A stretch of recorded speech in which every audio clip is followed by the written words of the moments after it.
पुत्र तीन प्रकार के होते हैं देवी। एक वो पुत्र होता है जो गर्भ में ही नहीं रहे, वो भी तकलीफ देता है ना देवी? जरा बताना, क्या वो पुत्र तकलीफ नहीं देता जो गर्भ में खत्म हो जाए? देता है। दूसरा पुत्र वो जो गर्भ में तो नहीं मरता, लेकिन जन्म लेने के बाद वो नहीं बच पाता किसी कारण से, क्या वो पुत्र तकलीफ नहीं देता? देता है देवी। एक तीसरे प्रकार का पुत्र है, दुख देने वाले तीन पुत्रों का विवेचन कर रहे हैं गुरुनिधि के पिताजी। यज्ञदत्त जी कह रहे हैं दुख देने वाले तीन प्रकार के पुत्र होते हैं। पहला वो पुत्र जो गर्भ में समाप्त हो जाए, वो भी तकलीफ देता है। दूसरा वो पुत्र जो जन्म लेकर के जन्म लेने के बाद समाप्त हो जाए, वो भी दुख देता है।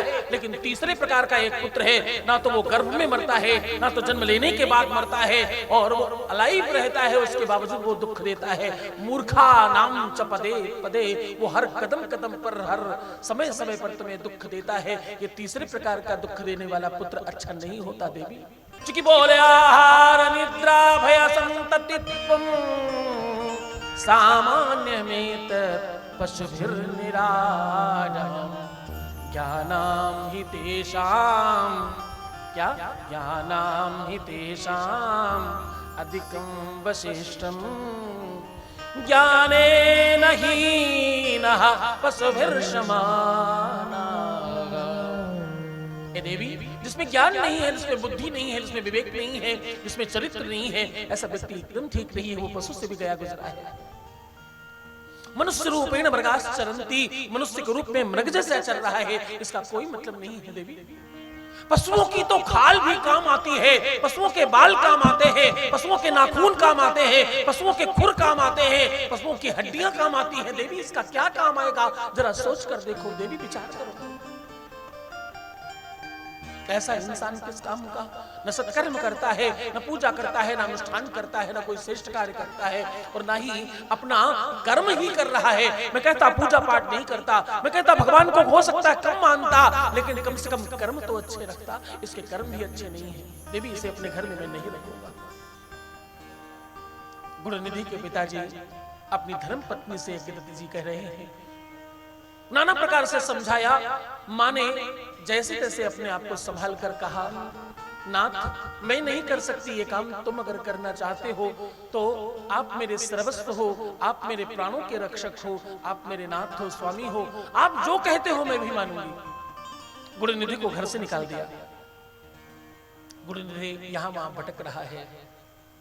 गुरुनिधि ने बहुत यहाँ वहां समय व्यतीत किया, लेकिन न घर है, न खाने को कुछ है। यहाँ वहां से कुछ गलत काम करके लाते और वो पैसे खत्म हो जाते, फिर परेशान होते। एक दिन चोरी करने की भावना से एक मंदिर में प्रवेश किया। एक और बात बताऊं, माता पिता अपने बच्चों से चाहे कितनी ही नफरत क्यों न कर लें, या करने का दिखावा क्यों न कर लें,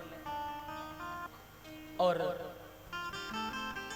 कितना ही डांट लें, कितना ही डपट लें, कितनी ही उल्टी सीधी बातें कह लें, लेकिन उसके बाद भी प्रेम कम नहीं होता। यज्ञदत्त जी ने निकाल तो दिया है घर से, लेकिन बहुत ध्यान रखते हैं गुरुनिधि का दूर से, और समय समय पे जब तब पूजा पाठ यज्ञ अनुष्ठान करते रहते हैं। इसके लिए इसे सद्बुद्धि प्रदान हो। हमारे आपके अगर माता पिता कभी किसी को निकाले हो या अलग कर दिए हो, तो वो जीवन भर ये कहता घूम रहा होता है कि मुझे कुछ मिला थोड़ी घर से, मैंने अपने दम पे बनाया है। हाँ, मैंने जो भी कुछ प्राप्त किया है अपने दम पर किया है, और मैंने स्वयं सब कुछ बनाया है। ऐसा कहने वालों आज के बाद ऐसा नहीं कहना। अपने दम पर बनाने वालों, वो तुम्हारी अपनी दम भी उनकी ही दी हुई दम है। वो शरीर उनका है, वो आत्मा उनकी है, आपके शरीर का एक एक बूंद रक्त उनका है। तुम्हें इस लायक बनाया कि तुम कोई लायक हो सको। तुम जैसे नालायकों को लायक बनाना माँ बाप ही करते हैं, उनसे कभी भी विमुख नहीं होना।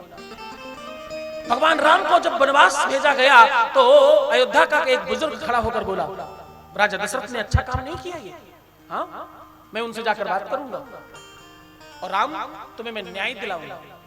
भगवान राम ने बुजुर्ग को प्रणाम करते हुआ कहा, बाबा ऐसे नहीं करना, पिताजी ने मुझे कोई दंड नहीं दिया है, पिताजी ने मुझे कोई श्राप नहीं दिया, पिताजी ने मुझे कोई गलत वस्तु प्रदान नहीं की है। वो तो ये कह रहे हैं कि पिता दीन मोहि कानन राजू।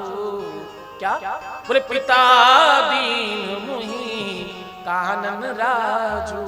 पिता ने तो मुझे समूचे अखिल ब्रह्मांड का नायक बनाने के लिए भेजा है। वो कहते हैं अयोध्या बहुत छोटी है, तुम्हें तो बड़ा कुछ करना है, तुम बड़े से क्षेत्र के राजा बनो और पूरे ब्रह्मांड के नायक बनकर वापस आओ, इसलिए मैं जा रहा हूं।